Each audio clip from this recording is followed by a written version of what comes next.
Čauky lidi, já vás vítám u dalšího tutoriálu. Dneska to bude, jak si udělat svoje vlastní logo.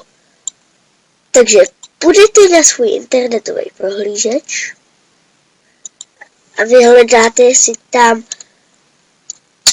Pixlr. Stránku tam do popisu videa. Ano, dám jí za chvilku do popisu.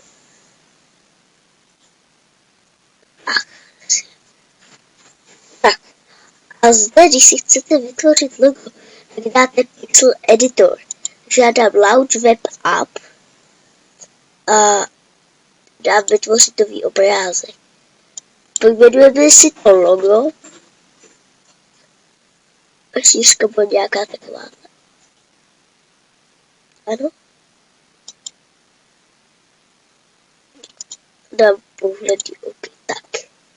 Já si to trošku přiblížím. Tak. Nebo oddálím, aby věděl, jaká je vzdálenost. A ty nápis napíšu takhle. Sakrament. Tak, bude muset být sakrament.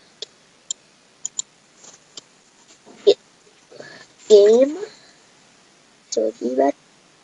Hodíme si to. Žlutá je moje oblíbená. OK. Tučně.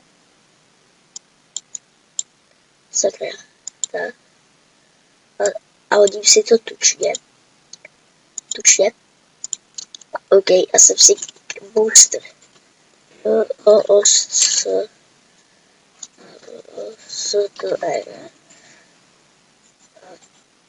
Na chvilku vidíte tučně, barva žlutá. Tak to. Zatím to super. Já bych to chtěl trošku posunout. Tak, takhle. Já myslím, že je to super.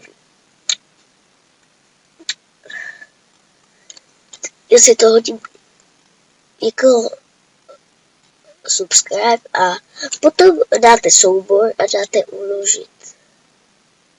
Se kouknu, jak dlouho natáčíme 2 minutky. Uložím si to na plochu.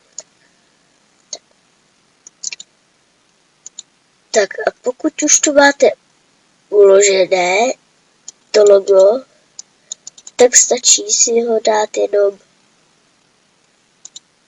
na YouTube. Takže já se s váma loučím a